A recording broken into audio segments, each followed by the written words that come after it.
All right, guys, it's time for the Next Level Guy Show, a men's interview, interest, and improvement-focused podcast featuring interviews with the greats from all industries to help you better your life. Each week, a new episode features an interview with one of the greats, covering all aspects of their story, from life hacks to tips and protocols that have allowed them to live life on the next level. We then highlight concrete action steps that you can use to improve your life. And now, your host, Ian Dawson McKay.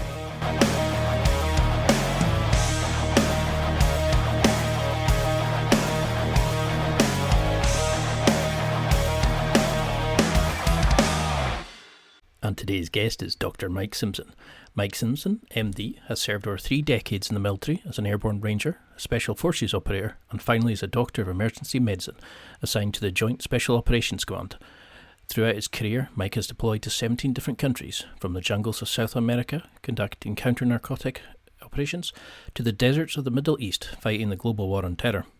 Along the way, Mike has trained as a demolitions expert, SWAT sniper, high-altitude, low-opening parachutist, scuba diver, civilian paramedic, special forces medic, operations and intelligence sergeant, and finally a board-certified emergency medicine physician.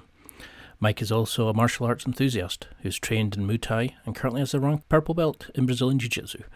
His passion for martial arts motivated him to become a practicing fight doctor, and he works extensively with mixed martial arts fighters, law enforcement and military organisations, providing medical care and training. As one of the foremost experts in both tactical trauma medicine and combat sports medicine, Mike is highly sought after as a lecturer and instructor. He also hosts the Mind of the Warrior podcast, sharing his personal knowledge and philosophy, as well as those of his guests, in an effort to spread the warrior ethos to the general public. Mike is perhaps best known for his role as an investigator of the History Channel's docu-reality series Hunting Hitler. And in this interview, we discuss how to make your later years as fun, effective, and as badass as your 20s, how to incorporate the 6 pillars of fitness into your training regime, recovery and diet protocols that all older men should adopt, the health tests you need to have done to remain healthy now, and so much more. And now, let's get to the interview. Thank you so much for coming on. I can't believe how quick I read your book. It's 212 pages, and it's an amazing read. Now, for people who maybe don't know you, could you just give a quick introduction? Yeah. So my name is Mike Simpson. I'm a doctor of emergency medicine. I practice here in the U.S. in the great state of Texas. I had kind of a non-traditional route to get into medicine and to get into medical practice. I left high school. 2 weeks out of high school, I left and shipped off to the United States Army. I did 4 years as an Airborne Ranger in the 1st Ranger Battalion. After that, I got out, but stayed in the National Guard, and we actually have non-active duty Special Forces units here in the U.S., and I was in one of the Special Forces National Guard units. Did that for a few years, ultimately got mobilized during Desert Storm, Desert Shield, although we didn't deploy. But it was during that time back on active duty that I decided I wanted to stay permanently back on active duty and make the military a career. So I went to the 7th Special Forces Group as a Special Forces engineer sergeant. And so basically building things and then blowing things up. Did that for a few years, decided I wanted a bigger mental challenge. So I went to the Special Forces Medical Sergeant's course and did the rest of my time in SF as a medic. Applied to medical school, was accepted to medical school, ultimately went to emergency medicine residency and made my way back to the special operations community. And I was assigned to the Joint Special Operations Command, to what they call the Joint Medical Augmentation Unit. So providing direct medical support to all of the high-level military units that everybody's seen on the front page of the New York Times and has seen on the news. Because I mean, you've had an amazing career, and you've had such a distinguished service. Which can you go into a little bit about what was your time like in the military? Because it's slightly different in the sort of the British style. Like we have our own separate SAS, we have our own armies, etc. But what was it about the army lifestyle initially that attracted you? What was it that were you looking for something particular, or was there a particular interest that made you move towards the military lifestyle? I had a desire to serve, and my father had been in the Navy in the late 50s, so very when we weren't officially in Vietnam, but kind of early Vietnam timeframe. Mm. Although my father did not consider himself to be a Vietnam veteran. There was a time period here in the U.S. The 60s and the 70s were kind of rough on the U.S. I think they probably were globally, but um, in the 80s, it kind of started to become cool to be patriotic again and to be proud of being an American again and Mhm. to serve your country. And at that time, we were an all volunteer army, but there was very much an appeal for that. And I spent my formative years in a very small town, working class upbringing, and I was drawn to that. I wanted to serve my country, and I wanted to be a part of something larger than myself, and I wanted to be challenged. I wasn't interested in going into the military to have them pay for college, although that was certainly a benefit. I wasn't interested in going in to learn a trade. I wanted to do something that I could say very few people do that. I jumped out of airplanes. I dealt with explosives and automatic weapons, and I did things that were dangerous, and the type of things that they make movies about. One of my favorite movies of the time period. There's a movie that's based on the SAS called The Final Option. I don't know if you remember that film, but that's the kind of stuff that I wanted to do. Swooping in on helicopters and sliding down a rope onto a rooftop and going through the door with a submachine gun. And that's what really drew me into going into a career in special operations, starting in the Rangers and ultimately culminating as a Green Beret, and then on to JSOC at the end of my career. Because that's what came across in the book was you had done some amazing things. You had covered such a wide remit of like the special forces operations. You had done halo jumps. You'd done all these amazing things. And I think I always like asking that question is what was the inspiration? Because a lot of times it's like people do these incredible things and it's like, I just fancied it, it's quite, Yeah. and it's quite interesting to see that. And I think it's almost like you were designed for the military. Everything as you wrote in the book, you seem to be it just seemed to be your chosen path. Now you were in the special forces at 48. You were going out onto tours and missions.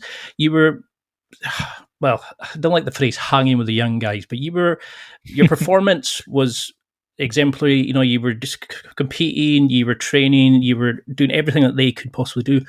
What were you noticing about other candidates who were having to drop out? How was their performance slipping at that point? Was that the inspiration when you noticed people having to retire early for writing the book? Yeah. So, and although I was certainly an outlier because I was doing that, as you said, at age 48, and at the time as a physician, because I was going out in operations as a physician, not as an operator. But even those who were I would consider my peers in the operator community who stayed on teams and stayed in that capacity while I went off and got my education. A lot of us during the global war on terror were doing that at a progressed age, compared to decades past. It used to be in the 80s and 90s when you got to your 20-year mark, you would, as soon as you got there, you would absolutely retire because there wasn't a war on, there wasn't something actively engaging you. You didn't have an upcoming deployment to look forward to. So guys were, I don't want to use the phrase "take the money and run," but they were looking for that next challenge, and they were doing it, either as a contractor, as an instructor somewhere, setting up their own business. But with GWAT, actively engaged in a war, and this is something that a lot of the civilian populace probably doesn't appreciate, is retention in the military. In other words, the number of people that were re-enlisting and doing more years. The average years of service in the 80s and 90s for most people would do a 4-year enlistment and get out. And those of us that did a career were mostly the outliers.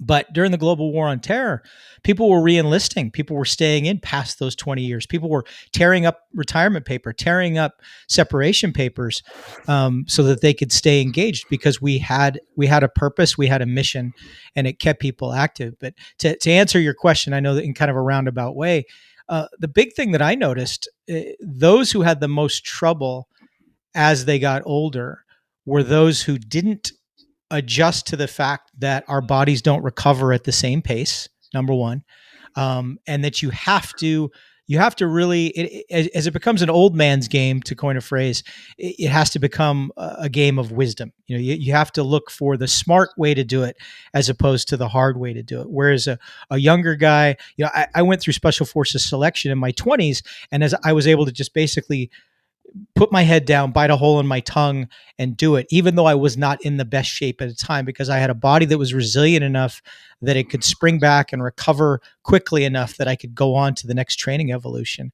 And to do that in my late 40s was really difficult. And I did within JSOC, people that would come and try out for the unit, people that were maybe not my age, but a little bit older than, say, the average, would struggle with that quite a bit.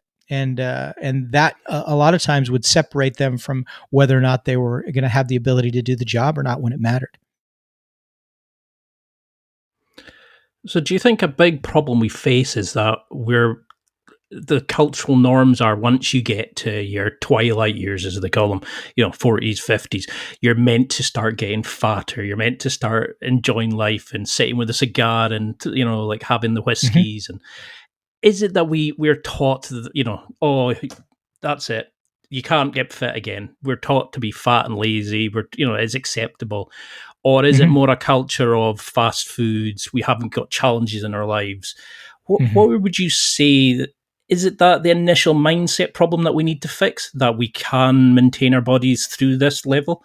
Or is it something more with we haven't got challenges, the rites of passage that we used to have in previous generations, too much fast food, we're sitting all day.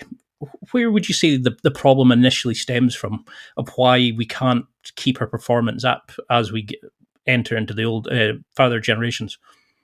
I think the answer is both of those things. I think we do tend to live a life, even those in the military who you would think have a little bit more of an eye on their health, don't necessarily eat the things that they should be eating, especially at a young age.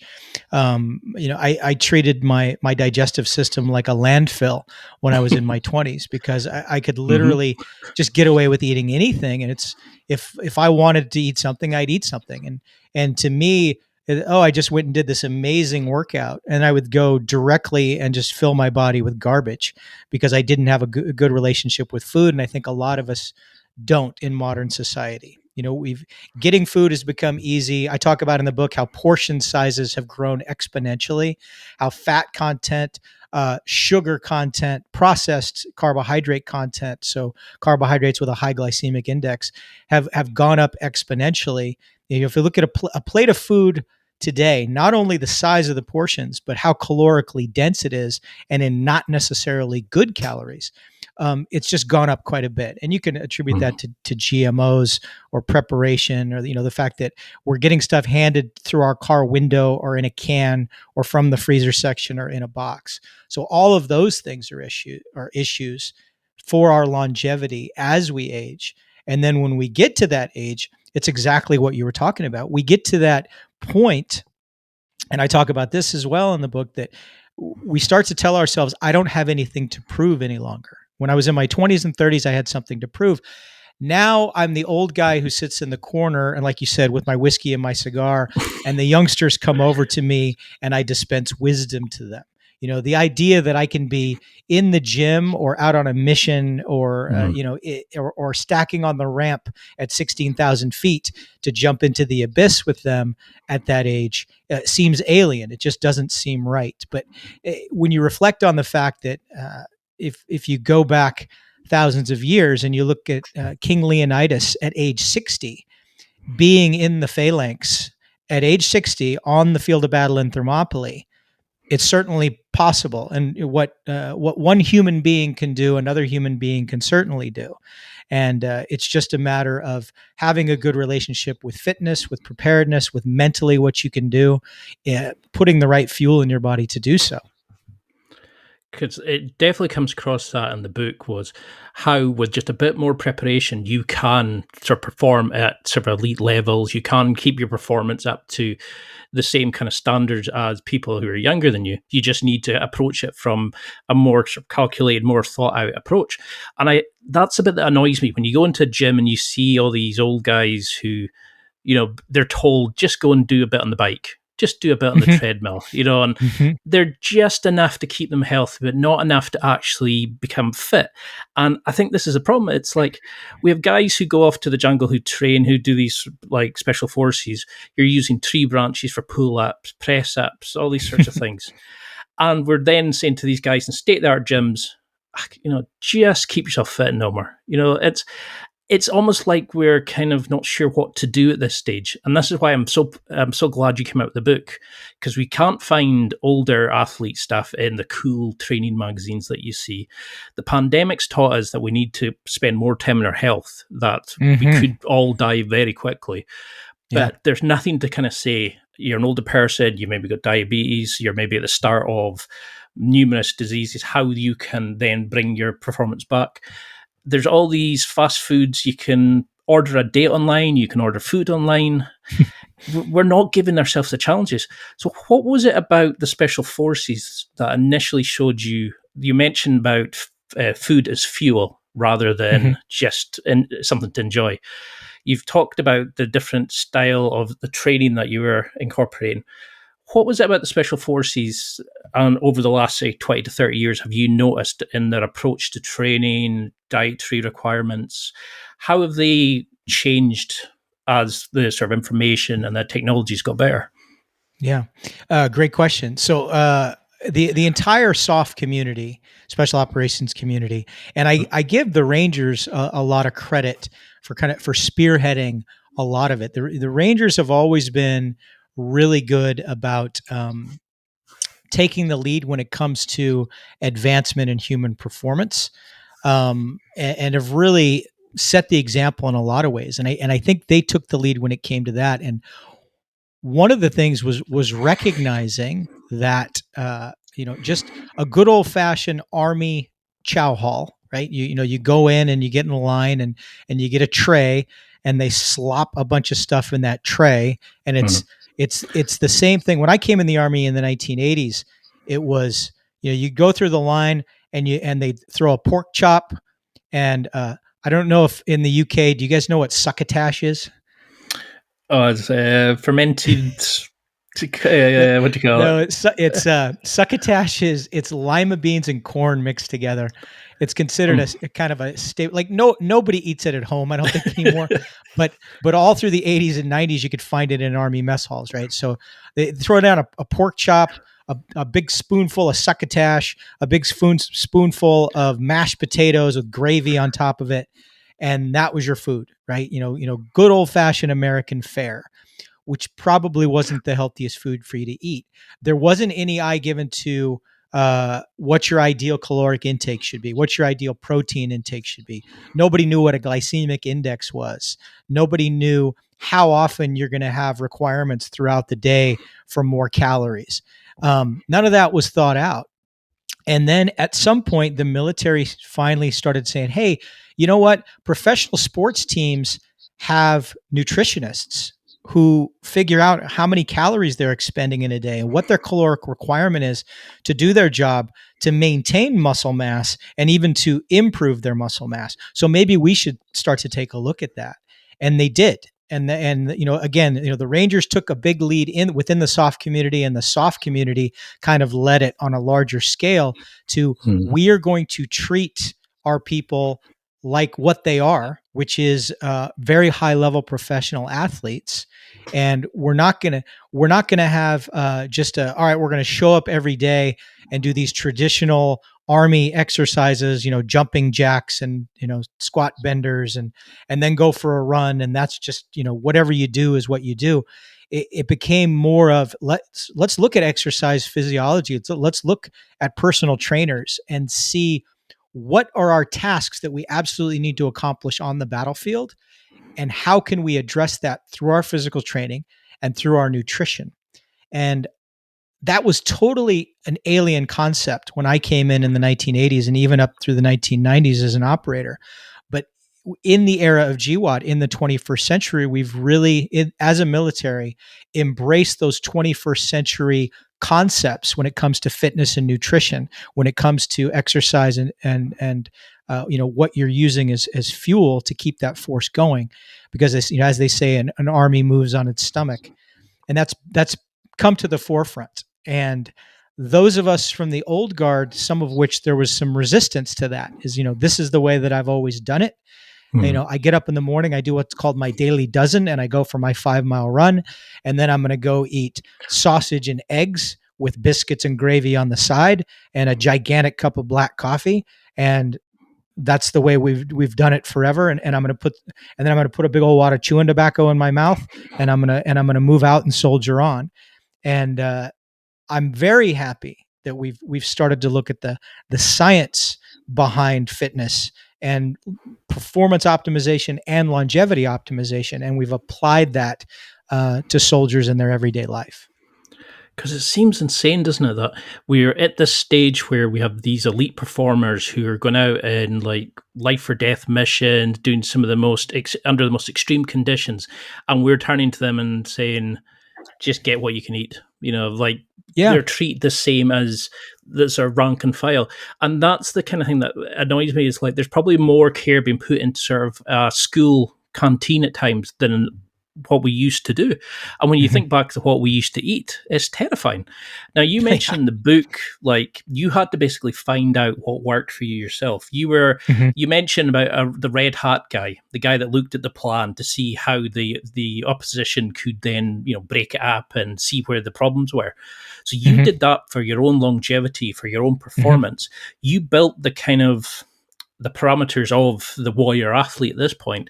Could you go into a little bit about how you went through this initial plan of seeing what was working, seeing because you mentioned like you couldn't just go for a 5-mile run at 2 a.m. like you used to. How did you start looking at what was working, what wasn't, seeing what kind of diets would work for you, see what food intake would work for you, the training? How did you become your own guinea pig, so to speak? Yeah. Well, it started a little bit in medical school, but then carried on over into residency.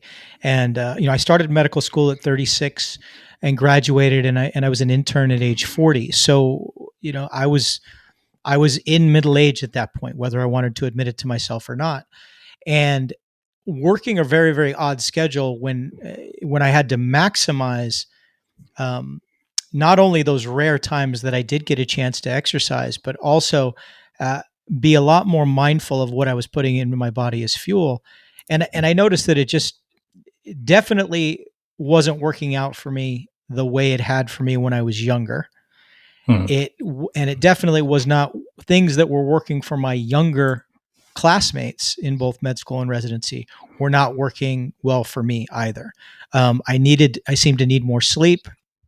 If I wasn't eating properly, if I was getting too much refined sugar, it was having an effect on me. I couldn't live on caffeine. And when I did have some time that I could exercise, it seemed like it took me a lot longer to get back to my baseline again. And the recovery in between working out seemed to take longer. So I started to initially was just kind of looking at the people around me who seemed to have a little bit of a recipe. And I talk about in the book, I talk about my good friend, Dr. Drew Winge, who's written a couple of books himself.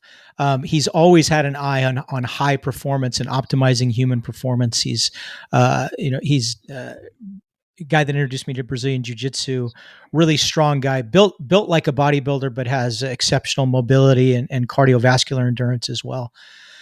And I started picking Drew's brain, and that's where I started to unlock a lot of these things. And not only that, but him guiding me to different resources that I could explore as well. And that really lit a fire under me to exhaust everything that was out there. So I started to do a deep dive into supplements. I started to do a deep dive into nutrition. When I started realizing that the standard things that we knew about the food pyramid, which I mentioned in the nutrition chapter in the book, that none of that stuff was really based on anything accurate. I started to realized that I needed to look deeper, and I needed to look up actual clinical studies where they did actual trials on, how much protein do people need, how much carbohydrates do people need, what are the downsides to too much of either one, what are the supplements that actually work. For me, with sleep especially, it became kind of a hit or miss thing, because I had so much difficulty sleeping for so long, because it's been a lifelong thing with me. And that really was, that's what you're seeing in that sleep chapter is 55 years of trial and error that I finally came up with. And I've gone to verify, not just because it works for me, but, I took little bits here and there when it comes to, blackout curtains and white noise machine and the ideal sleep temperature and the supplements that I take. These were all things that I picked up little by little over the years. And the ones that I discarded that I found weren't useful for me, you don't see in that chapter. So that's what I've distilled down to is, is useful for me, and I hope it will be useful for others as well. But yeah, it's been, I kind of have been my own walking experiment for quite some years now, really my whole career, because I've always been looking at more efficient ways to do things, since I'm not genetically gifted when it comes to athletics. So I always kind of had to find a little bit better way, or the way that better suit me. And then that has had to evolve over time, because my body has evolved as it's gotten older. I love that kind of approach. It's like, just because we did it this way, it doesn't mean we have to still do it that way. There Right. can be better ways, and we can go and find it.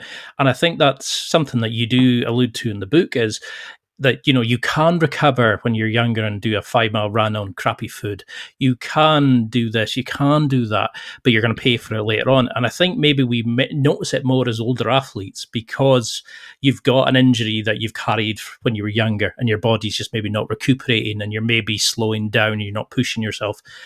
And, you're maybe not, the years of drinking or not eating properly, just getting by. And I think that's why, you've done such an elite things. And I think this is why your book should be so, it's going to be so successful, is that you're showing what you can do by simple tweaking for longevity optimization, which has allowed you to train in the special forces, where guys should be finishing, where we would think, no, you can't compete with the younger guys. You're showing that's more than possible, and that you're far surpassing them. Is it the case that we expect doctors who are training to live off caffeine? Is it that we expect younger people to, they don't need to know much about nutrition? Are the problems still available for younger people? We're only noticing them when we get older, because it kind of builds up till we notice it, and young people need to make the changes now. What would you say are sort of key rules for longevity optimization for people listening to follow? I think absolutely. You should, if I could go back in time, I definitely would tell 22-year-old me to start having an eye on longevity, because many of the chronic issues that I have now, and I wrestle with chronic issues. I have a 100% disability rating from the VA, which I can still do all the things that I do. I have to modify a lot of stuff, and to be honest, I have some extreme discomfort when there are certain things that I'm doing. But if I could have gone back in time to 22-year-old me, I definitely would advise that young man to start having an eye on longevity, and in the form of proper nutrition, getting proper sleep, recognizing the pain of a potential injury, and adjusting lifestyle accordingly so that injury heals properly and doesn't become a chronic injury. I don't think it's ever too soon to start these things, because it's like a credit card, and you're running up that bill when you're younger, because you feel like you're nowhere near your limit, and then at some point in your 40s you hit your limit, and that interest has been compounding annually. So now you're paying this tremendously high interest rate as you're attempting to pay off this credit card in the latter years of your life. And it's a lot more difficult. And if you spend wisely early on, we only have, the currency of life is your telomeres, right? On the end of your DNA strand. So, you spend your telomeres wisely in your younger years, and you'll have plenty of them on into your older years. Something that I wish I would have known then that I certainly know now. Because you see it a lot when we're younger. We sort of rob Peter to pay Paul. We kind of say, I've got a bit of a knee injury. I'll play the game of American football, or I'll do whatever it is. I'll get it dealt with, and then suddenly you're 50, and you're like, oh wait, I can barely walk. Or this is why I'm so glad I found Brazilian Jiu-Jitsu, which I know you partake in, that it teaches you like the full body workout, but it also teaches you about mobility, flexibility, and all these kind of concepts. Do you think your MD training was a real key part of this, that you could learn about how the systems broke down, the need to treat bruises and wounds and stuff, so you could actually understand the body and you could use that teaching? Is there kind of a way of looking at the body setup that we can understand as older athletes to know, this is the key areas to focus on as you age? You need to focus on like your mobility, your flexibility. Are there habits, is there routines that you think we should incorporate now for future? Absolutely, I do, and I think my medical training gave me a good foundation in it. I wish it would have given me more. A lot of it I had to go on to kind of get that next level of education. I had to do that on my own. They can only teach you so much, and the vision that Thomas Edison had, that one day, there's the famous quote from Thomas Edison, and I don't want to try to quote it because I'll do it wrong, but he talks about how the physician of the future will be all about guiding you in nutrition and lifestyle, not about dispensing drugs or giving you surgeries. And we've never arrived there. In fact, we're farther from it, I think, than we've ever been before, for all the reasons that I detail in the book. But it gave me the scientific foundation that, because I had the motivation and wanted to figure it out for myself, I was able to do so. But that's what people need to be mindful of. I'd say if there's only one takeaway as you get older, is you are going to need more recovery time, and that's just something that you're going to have to accept. You're going to have to realize that recovery is when the healing occurs. So that's when the muscle gets built. That's when the ligaments and tendons get reformed in at least as strong as they were, hopefully stronger. So you're going to have to recognize that. And moving forward, things like that you mentioned, like flexibility, becomes more important. It's one of the first things to go as we get older. Mobility, which is like flexibility, but you have to think of it as I'm deliberately powering through the movement, not using the aid of gravity to get there. When people ask me the difference, I say, flexibility is Bruce Lee touching his forehead to his knee, and mobility is him kicking something directly up over his head. So you need to work on both of those. And I tell people, people that, say, look, I'm 60, I haven't picked up a weight in years, what should I be doing? I tell them, for the first 3 months, it should only be dumbbells for you, because that's what you need more than anything, is to stabilize all of your joints.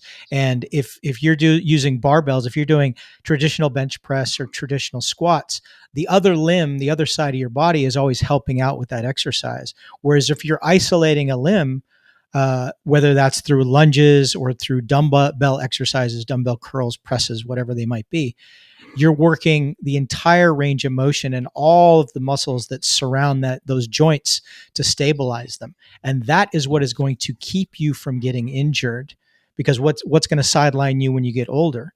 Injuries, right? And, we want to stay away from the trope that says, the biggest cause of injury in old men is thinking that they're still young men. And the way you avoid that is by modifying what you do and realizing that you need flexibility, you need mobility, and you need durability of all of your limbs. Because that's something that comes across in the book, as you've said, you've had quite a number of injuries, but you've learned from them. You've kind of figured it out.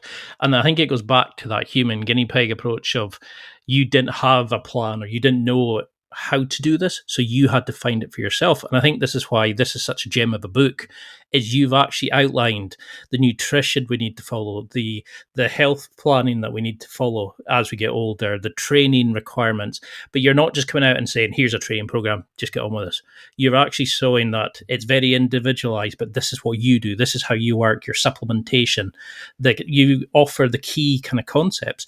And I think that's what really comes across, is it's not written like 50 pages of acronyms and jargon that we can't understand. It's written for like a dense person. It's written for somebody that wants to train, that wants to go to the gym. It's written for the smartest person possible. We can all pick something from this and get what we need from it. And it's beautifully done. I read it in one sitting and I was coming back going, I need to do that. I need to do that. Like highlighting and writing in chapters. Is this the idea of a warrior ethos that you mentioned in the book? Is it that we need to look at our actions now and think, how are they benefiting our health, rather than just, it'll get us through a short-term goal, it'll get us through that competition, but we need to work on, will I still be able to walk when I'm 60, 70? No, that you hit the nail on the head. It's all about the what I call the warrior ethos, which is a term I absolutely did not come up with on my own, obviously. But I talk about in the book what I call the warrior athlete, which is, people tend to look at their health in two ways: is either as a chore, that I have to go to the gym.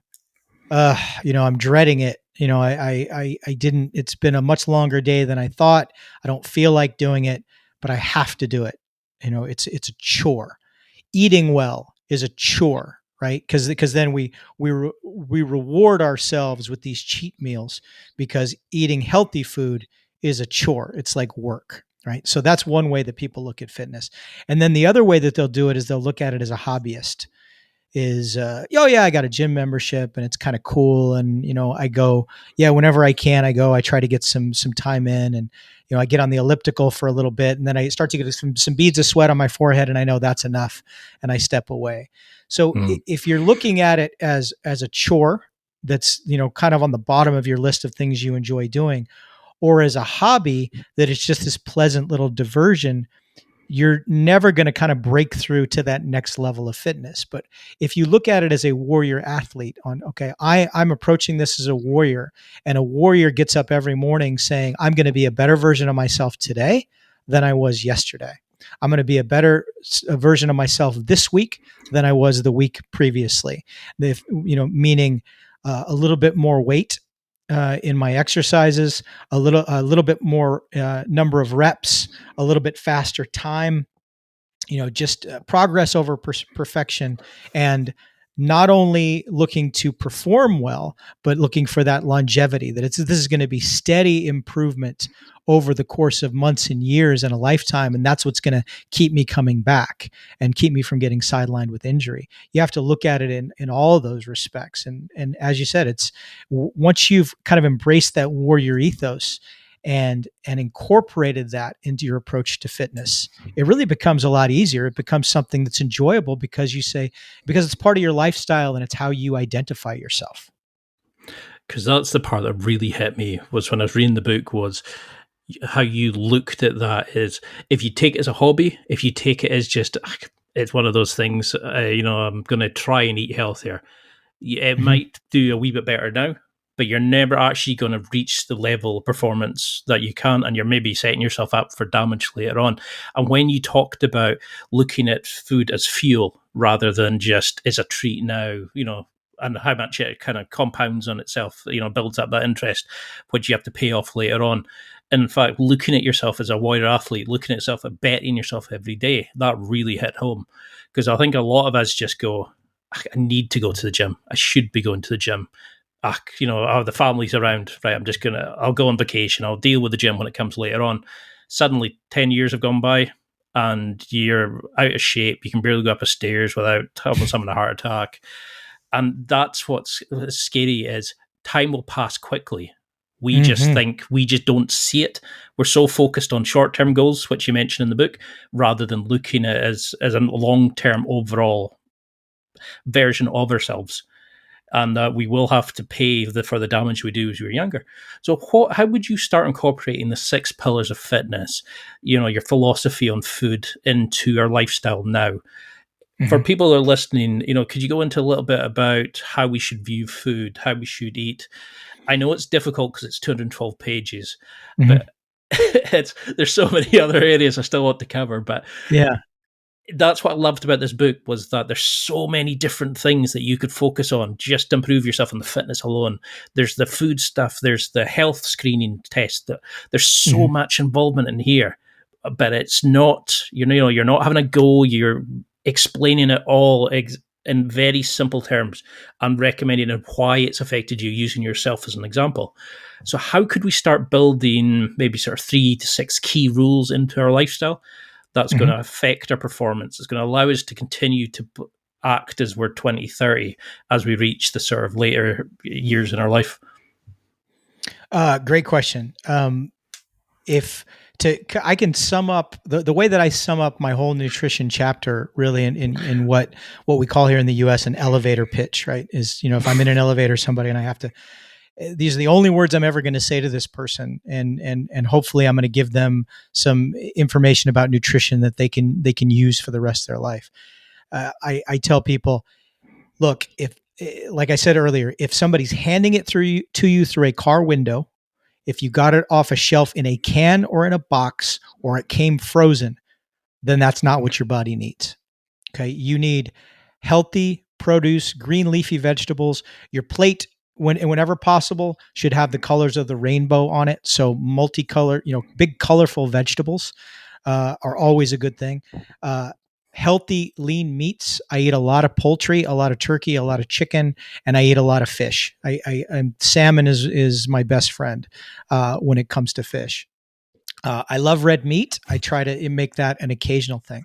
So all of the things that we eat in fast food society that are delicious, double bacon cheeseburgers and pepperoni pizza, those, can you have those? Yes, you can, but they need to be in moderation, right? So that's maybe a once a week thing, or even a once a month thing.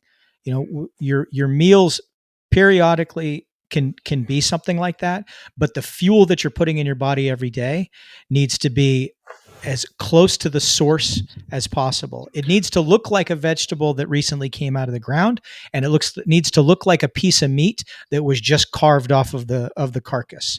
It shouldn't look like something processed meats, cured meats. When you're talking about ground meat and the high fat content, you're losing a lot when you get that. And anything that's processed is going to have a lot of sugars in it. It's going to have a lot of unhealthy fats in it, and a lot of preservatives in it, because anytime it's something that's meant to be shelf stable for long periods of time, that means that there's a lot of things in it that we're not really designed to eat.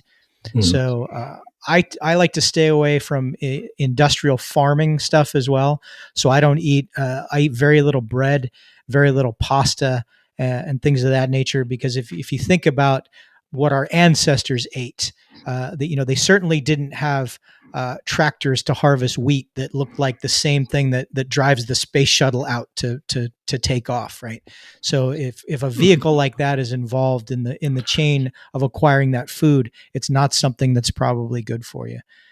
So that's kind of in a nutshell. That's the advice that I give everybody when it comes to nutrition. And of course, from reading the book, I do go into specifics about how much protein I think is ideal, how to pick healthy carbs versus unhealthy carbs, how many of those you need, healthy fat versus unhealthy fat, and how much of that you need as well. So that's the nutritional aspect of it. When it comes to the fitness aspect of it, and we've kind of mentioned it a little bit already, and you mentioned I call the 6 pillars of fitness. So flexibility and mobility we talked about already. So those are 2. Durability, and I talked about that a little bit. That's when we're talking about all those little muscles that you don't know the names of. So not the bicep, the tricep, and the pectoralis, but those little tiny muscles that surround your joints that provide stability. These are also your core muscles. So everything that helps you hold good posture, that helps you, if you had to kneel down and pick something up on one leg, all the muscles that would be involved would be those durability muscles. So it's really important that you work your durability in your fitness routine. So those are three things. Strength, which is exactly what everybody thinks it is, right? So how much weight that I can lift. Power, which is a little bit different than strength, and that power is your ability to move a given weight through a given distance in a given period of time. So, and the example I give in the book is what somebody squats is indicative of their strength. But if I put a weighted sled in front of you and I tell you to push it for 10 or 15 yards and I start a stopwatch, that's what your power is. Okay. So that's your power. And then we have endurance, and endurance is cardiovascular endurance. So that's, typically what you'd see from a long distance runner, but also muscular endurance. So when you're doing however many burpees you can do in 10 minutes, or shuttle runs, or you're doing sandbag throws, that's not only cardiovascular endurance, but that's muscular endurance as well. Did I just give all six? I feel like I missed one. Flexibility, mobility, durability, strength, power, and endurance. Yep. Okay. I got all six. So those are the 6 pillars.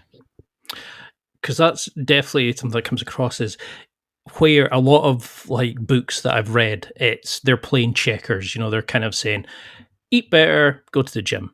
Yours is actually Right. more like a 3D chess match where you're kind of actually showcasing how important sleep is, the recovery, the health screening that we need to go into. So how do we utilize these kind of aspects as well? How do we start looking at our sleeping patterns? How do we consider our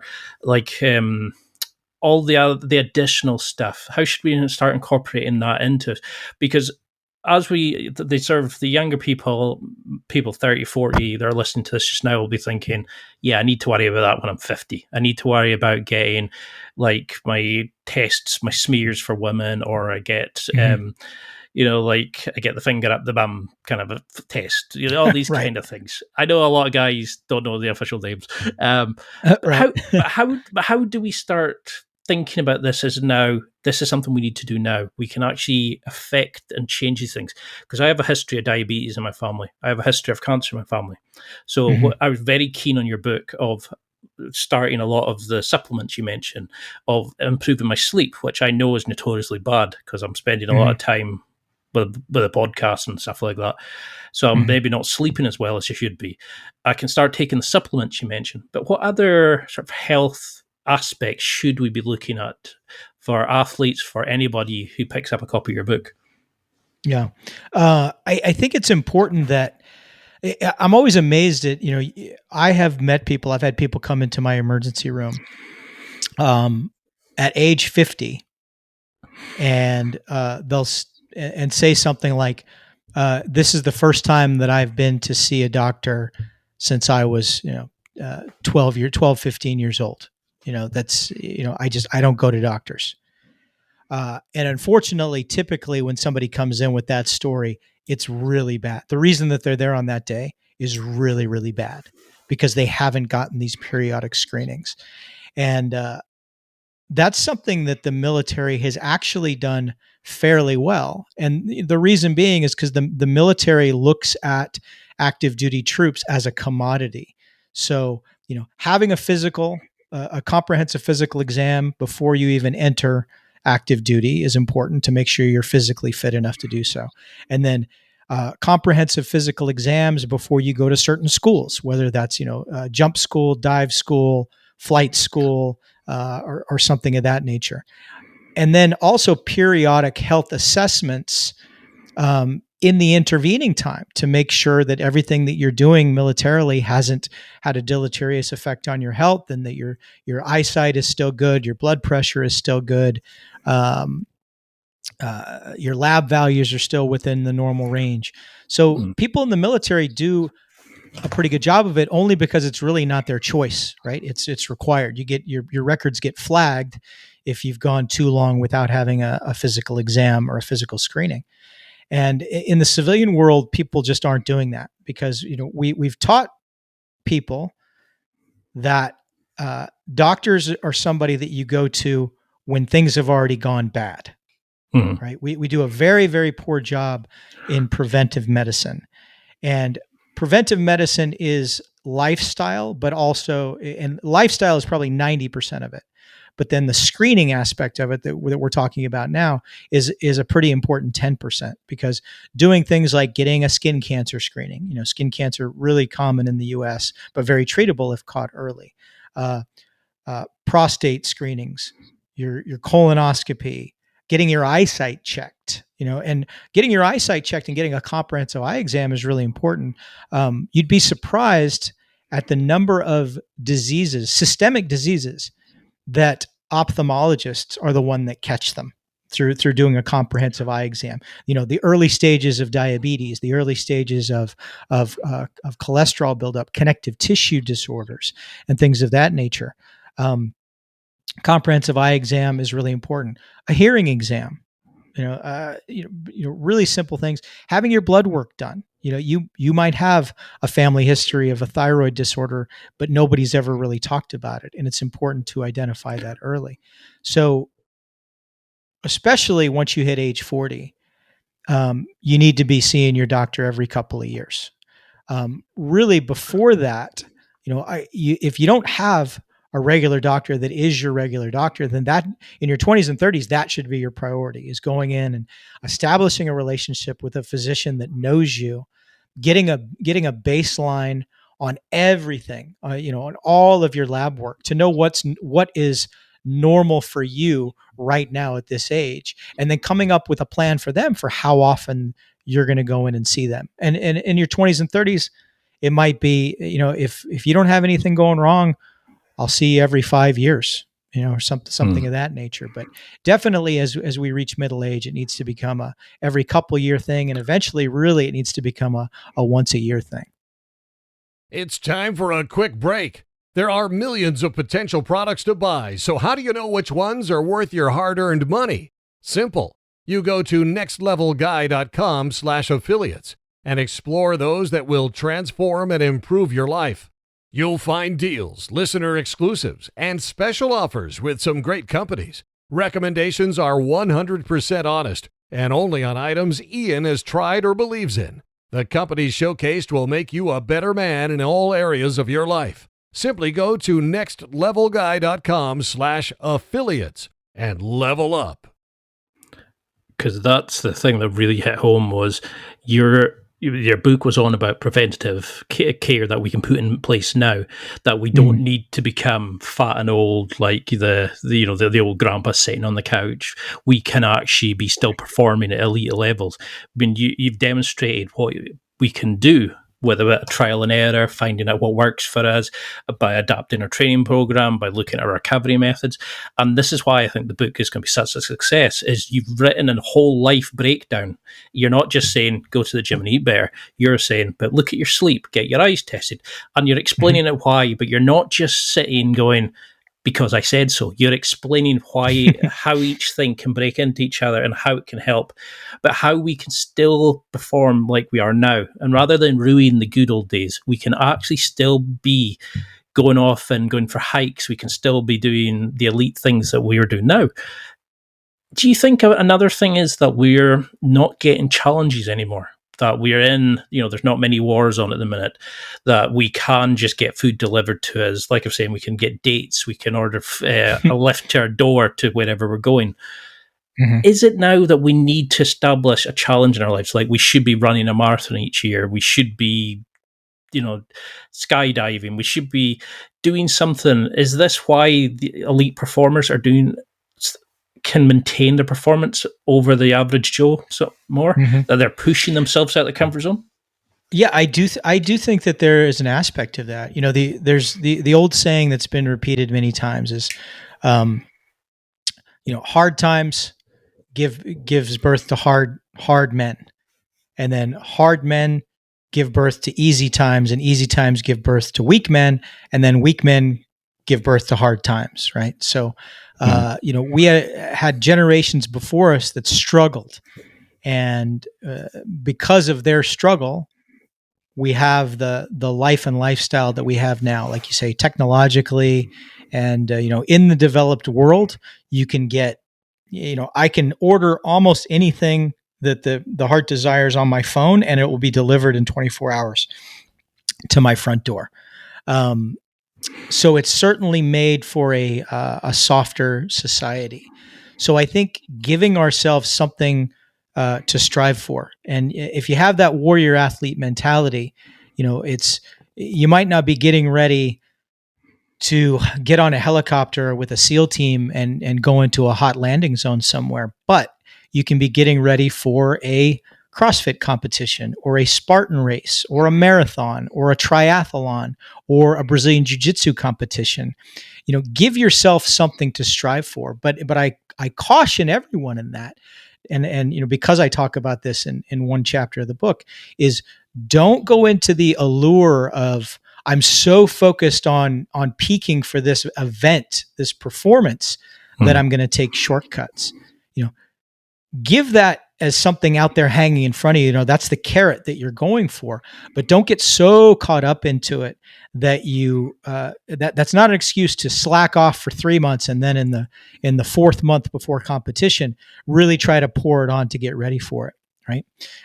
If you get to the fourth month and you have slacked off the other three, you should still continue to prepare at a level that your body can tolerate, and then accept the results, and then incorporate the knowledge that you gained from those results into your training moving forward.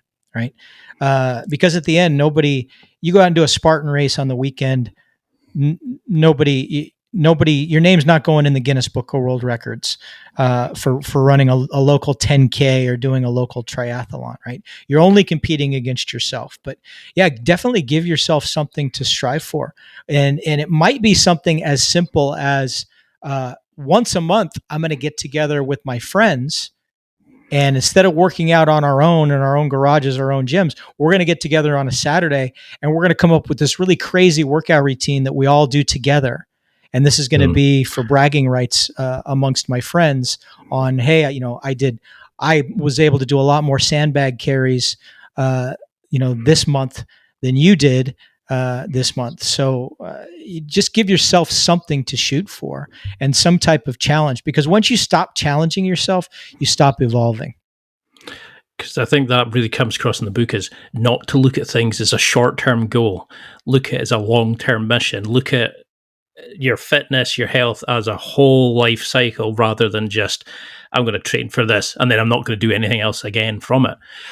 Something that really comes across is in the special forces, the military, they build these sort of brotherhoods, these real strong, deep connections.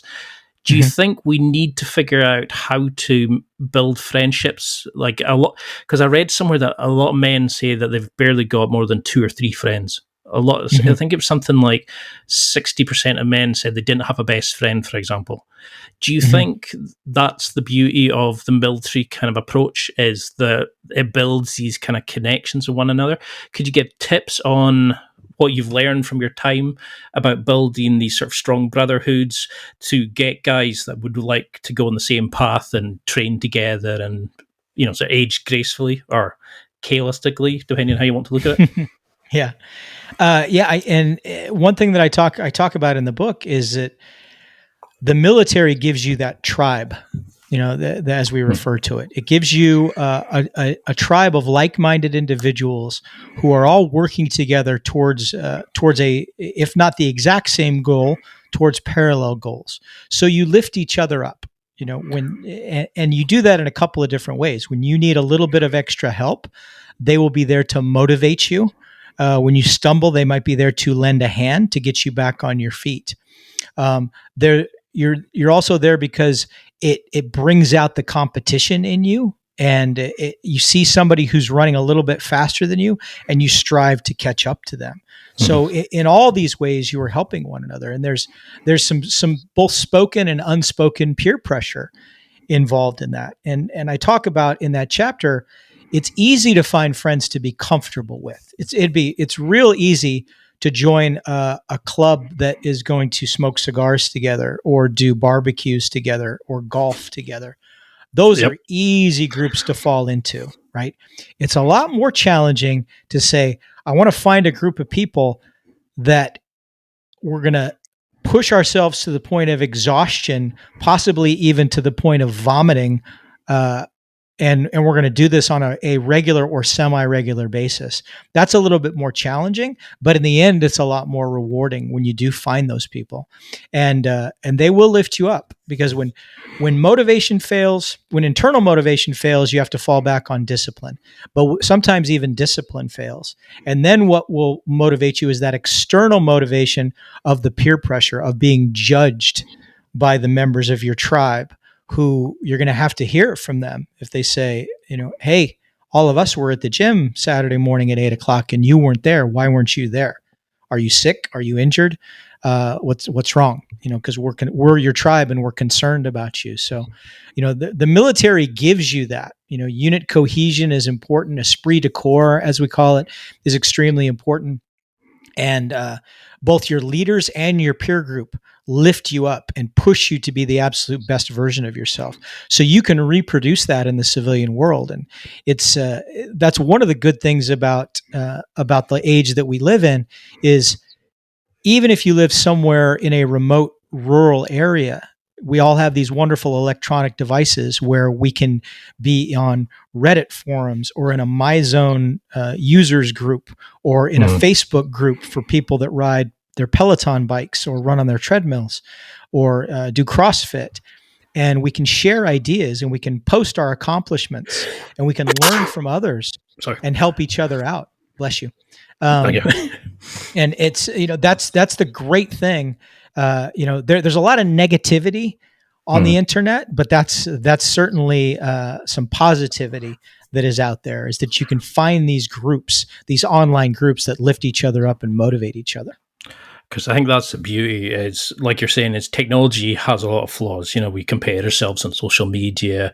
We kind of go, what's the point? They're doing it so much better. But if we use it like it should be used, like meetup.com, there's all these groups, there's a lot of sports groups, but you can actually create a group yourself that if you want to find like-minded people to go and do the training, to do the things that you want to do. And I think this is where the world is such a smaller place now because of it. Now, in the book, there's a beautiful acknowledgement to your wife about how she changed your life. And for people who are, new fathers, or people who are thinking, oh wait, my wife's pregnant, I need to now get into shape. I want to see this baby in the next 20, 30 years or whatever. How do we start getting into guys' heads now that, having a sore knee that you've had since you've played football is not a badge of honor? Lifting something heavy and hurting your back wasn't a badge of honor because you can barely walk upstairs now. How do we get these guys to understand that, we don't need to wait till we're married to try get into shape? We don't need to wait till we have kids to get into it. It should be something we do now to build a healthy life that's going to help and attract these people into our lives, but also make us healthy so we can enjoy this life for the rest of our days. Last week in my gym where I work out at there's a gym franchise over here in the United States called OPEX, and I work out at a place called OPEX Round Rock, and it looks very much, on the surface, it looks a lot like a CrossFit box, although it's not CrossFit. It's a little bit different. And PJ Brownell, who is my coach, he wrote an inspirational quote up on the whiteboard in the gym, and it said, "Self-care is not selfishness."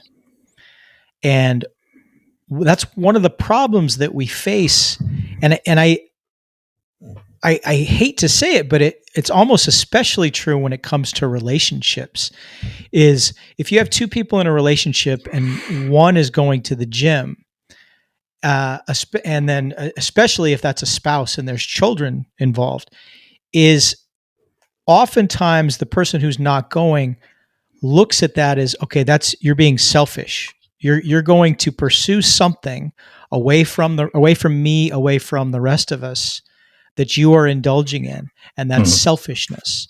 And we need to come to grips, no matter which side of that coin that you're on, you need to come to grips with the fact that self-care is not selfishness.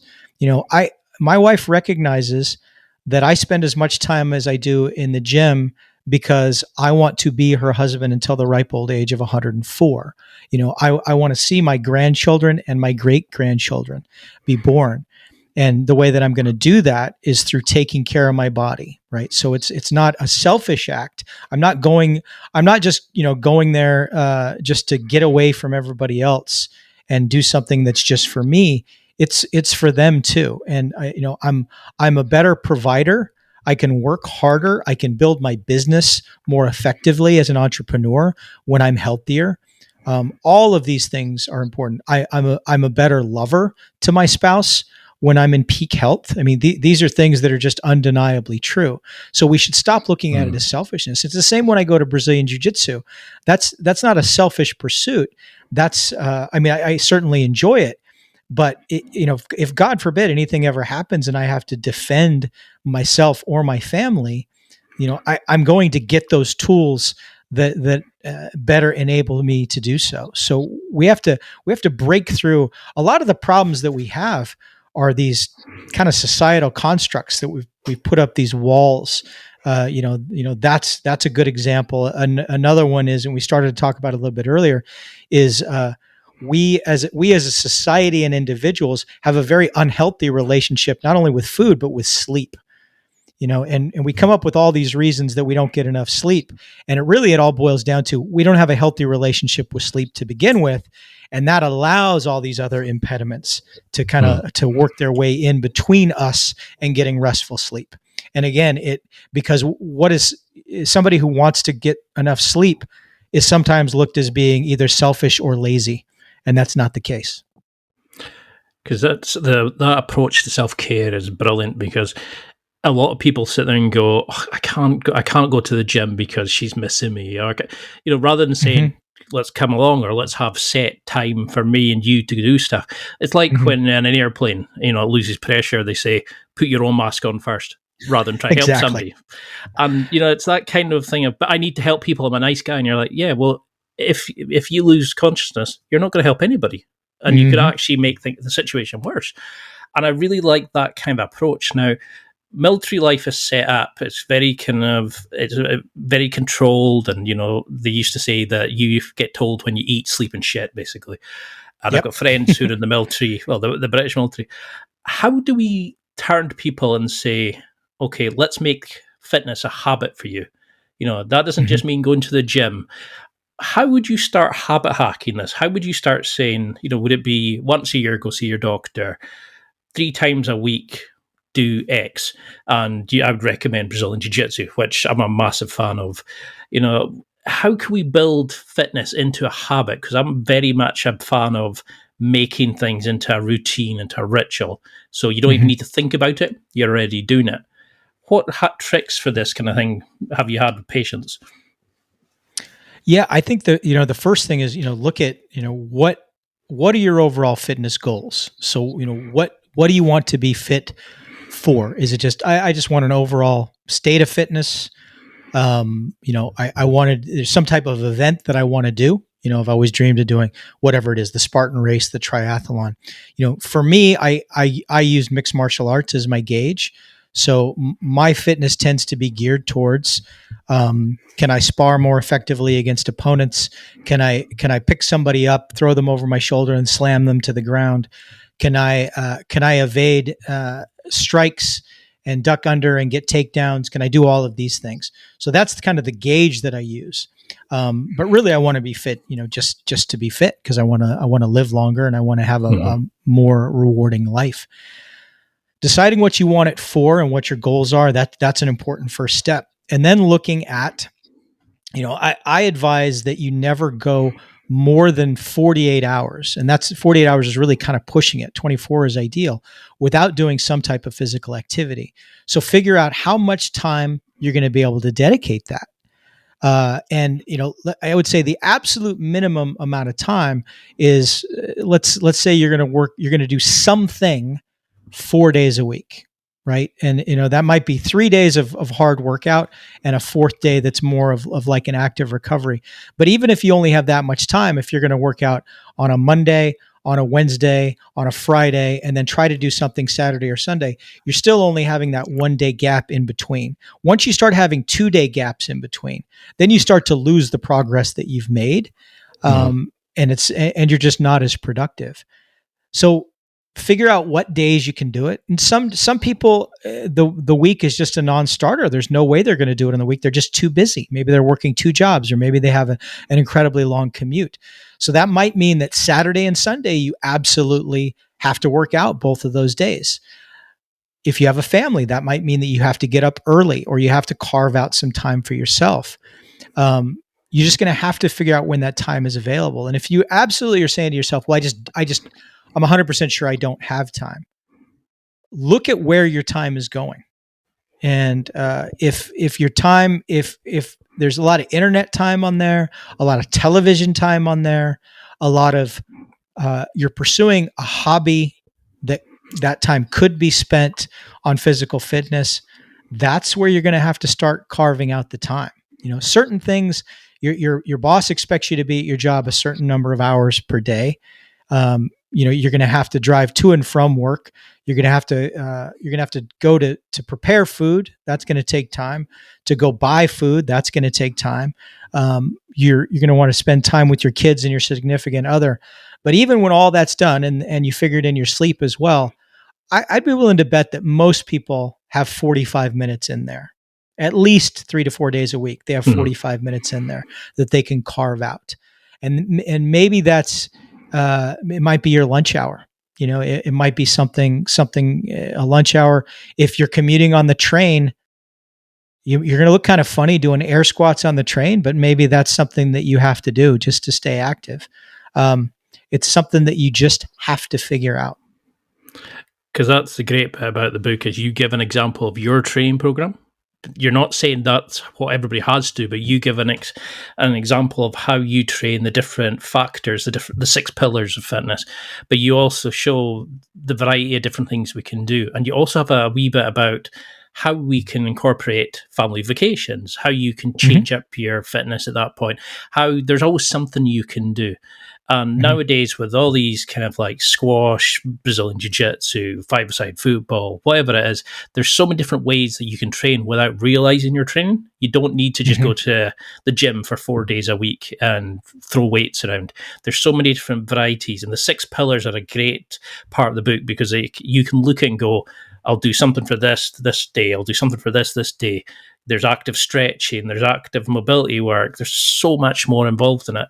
And the book is fantastic. It gives you so many prompts to go, how can I incorporate that in my life? Oh, brilliant. I'll try that. It is going to be a masterpiece. I know so many people are going to pick up on it. How would you want people to use the book, like, going forward? I can't recommend people buy this enough, but how would you want them to start using this? What other resources would you want them to incorporate as they go along? Well, when you describe the way that you read the book, and that's exactly what I want people to do. I want people to be making notes in the margin, circling, underlining, highlighting, finding the portions of the book that speak to them, that give them priorities. And you should walk away from that, each chapter in the book. And I went to great lengths to make sure that I kind of summarize each chapter in bullet points with takeaway points afterwards. That's a great on those on those pages with the takeaway points. That's where you make the notes, and that's where you highlight the things that you want to do, and you write your own individual plan in those pages on, this is exactly what I'm going to do to incorporate everything from this chapter into my own life.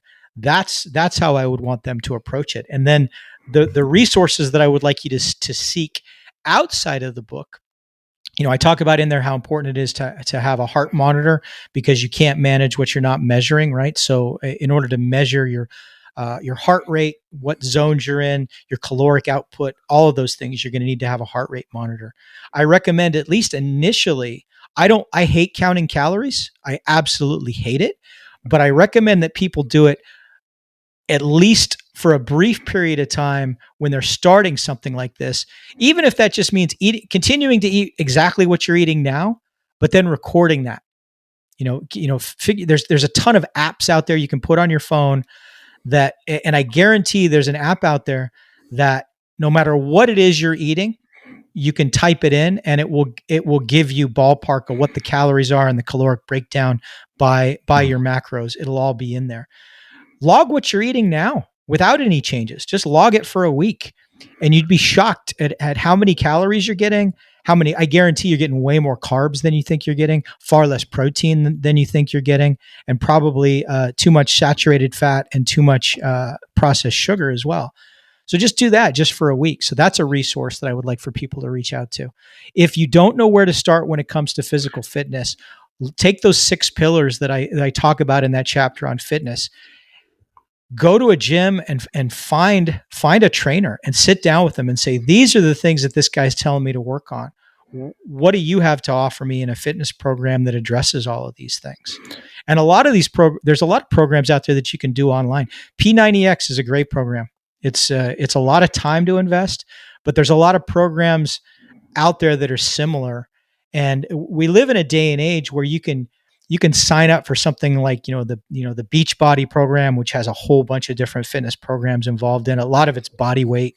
On Amazon Prime, almost everybody has Amazon Prime. There's a ton of yoga videos on there you can do. You can start out with yoga. These are all open source things that are available to you. I don't think you need to go out there and get a lot of really of these comprehensive books on fitness unless you have an eye towards, teaching this to somebody else yourself someday. I think it's a lot better to sit down one-on-one with somebody, talk about what your goals are, talk about the 6 pillars, and talk about how to incorporate that into your plan. Although it's not something that you 100% necessarily need to do. I mean, I think I give enough examples in there. As long as you have some basic knowledge of exercises, there's a lot of body weight stuff and dumbbell and kettlebell stuff that you can do right out of the gate that'll get you started down that path. And that's why I think people need this book. It's instead of having 50, 60 different sources, you put everything down into one very simple lifestyle guide that breaks down everything and says, this is how we should act. Not just fitness and eating, is also how to make sure you're healthy, how to make sure that you can see, that you can eat, that you're still got teeth, that you've covered such a wide variety of things that a lot of people forget about, and they only notice it when they start going, that knee's always hurting. Oh, I've started pooing out blood. Oh, I've started doing, I can't get it up anymore with my wife or whatever it is. And usually by that point, it's too late. And I think this is great because it's not just for people who are over 40. This is for younger athletes as well. This is for just any man, woman who's coming into this now and thinking, I want to get a bit healthier, but I don't know where to start. You've written such a comprehensive guide, and it's amazing. I mean, we've been talking for an hour and 15 minutes, and I think we've barely touched the surface in each of the areas. So I'd love to go into deeper on each of them, maybe at another point. But how would you want people to take this interview? What would you, as a go-home message, are there key points, or is there an overall summarization you could give that you would want people to remember? I think the overall summary that I would urge everyone to think about is, and I tried to make this a theme throughout the book, is we've been sold a bill of goods by society that we can accept we should attain a certain level of fitness at a certain age, and that over time that's just going to diminish and our activity level is going to drop. And everyone needs to realize that what is average is not necessarily what is normal. The average person is 25 to 30 pounds overweight. The average person is going to be, from middle age on, is going to be on 1 or 2 prescription medications regularly, usually something for either blood pressure or cholesterol or diabetes or pre-diabetes. That's the average, but that's not normal. That's just because of the way we eat, because of our sedentary lifestyle, has become the average. And you don't have to be average.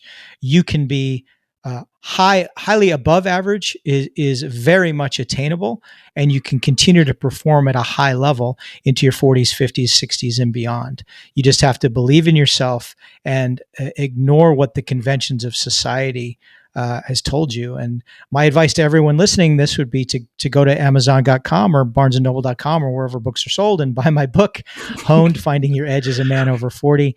And no matter what age you are, and no matter if you're a man over 40, a woman over 40, or a woman in her 20s, or a man in your 20s, and use that book to spark action in your life. And everybody, I've gotten feedback from fellow physicians and from current and former professional athletes who said, you know what, 70% of the book was stuff that I was already kind of doing, but that other 30%, wow, you really made me think. Like you said, I made all of those doctor's appointments, or my sleep is garbage, and I'm finally addressing how to get good sleep because of your chapter on sleep. Or I had no idea that's why recovery is so important, and I've been pushing myself too hard. And based on your book, I've started incorporating those recovery days, and my performance has gotten better when I thought my performance would go down because I felt guilty for those recovery days. So I think there's something for everyone in this book. Because you certainly shine a light in a lot of areas that guys typically just go, yeah, I'll deal with that later. I don't need to worry about that. And then suddenly it pops up and we go, oh. And it's like you're saying, we've been sold this lie. We don't need to be out of shape. We don't need to think about the glory years of 15 years, 20 years ago. We can continue to live as we are. And you've written an amazing book, and I will be more than happy to promote it because I think every guy needs to read it.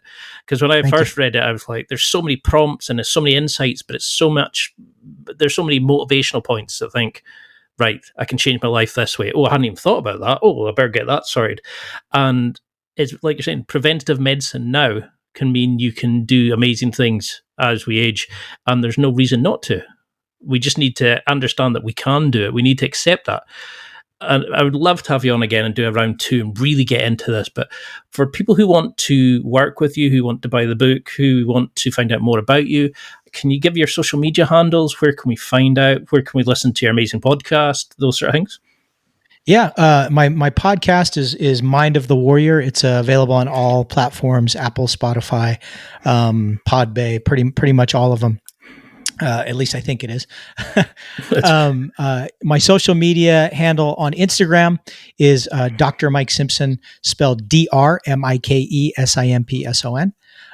Graybeard Performance, my life and lifestyle / supplement company, also has its own account, and you can find me there at graybeardperformance.com. There are places on that website where you can subscribe. I do send out periodic emails, and I'm probably going to start launching a newsletter in the very near future as a follow-up to the book that you can subscribe to there. You can also contact me directly through graybeardperformance.com, or my original website, which I don't use as much anymore, was drmikesimpson.com. You can contact me there as well. Well, I know you're going to change a lot of lives with this. I mean, even I was kind of going through, and I've interviewed quite a lot of people, and I've kind of covered a lot of areas, and I was like, oh, I didn't even think about that, and oh my, that's amazing. And a lot of the stories that you tell in the book, and a lot of the ways you explain things, really hit home, and you make us realize that it's not a badge of honor. We can change, but we need to make these changes now. And about our longevity, optimization, the little things that we can do now to fix our lives, like you're saying, to enjoy the later years, and not even call them later years. We can still perform till the day we die. And it is a brilliant book, and you should be super proud of the work. And I love how you're now thinking, I'm going to carry on this evolution. Where would you want the evolution of your brand to be? Have you got a sort of end goal in mind? Yeah, my hope is, I have 2 supplements in my supplement line now. That's going to expand to, as a minimum, to 7, because I talk about in the supplement chapter that I've basically had to piecemeal together all of the stuff that's out there that really works. I've had to hunt down on my own, and I'd like for people to have one-stop shopping where they can get all of that in one location. And I want Graybeard Performance to be that brand. I also want it to be a place where people go for information. In an ideal world, this would expand to a weekly newsletter, giving you motivation each and every week, giving you workout plans, meal plans. I would love to have I've had for a long time, I've wanted to have an app that could help people with this on a daily basis. Everything, as simple as a checklist that you get up every day and it's reminding you to drink that 16 ounces of water that I talk about in the book as soon as you wake up, reminding you to take your supplements, reminding you to get that workout in, giving you a little anecdote each and every day, or at least each and every week, that is a reflection on why it's important that you're doing the things that you do. That would ideally be where I see this brand going. That Graybeard Performance would be the place that everybody is going for all their information when it comes to a healthy life and lifestyle, and recognizing that middle age is just that. It's middle age. So, and I said when I was 52, I said I consider myself to be halfway done, which means I'm going to live to 104, and that is my goal. And I want to get more out of the second 52 years than I got out of the first 52 years. And I want everybody to have that goal, that, going into old age isn't a time to reflect back and think of how great things were in your 20s and 30s. It's a time to think about how great things are right now. And you do that through optimizing your longevity.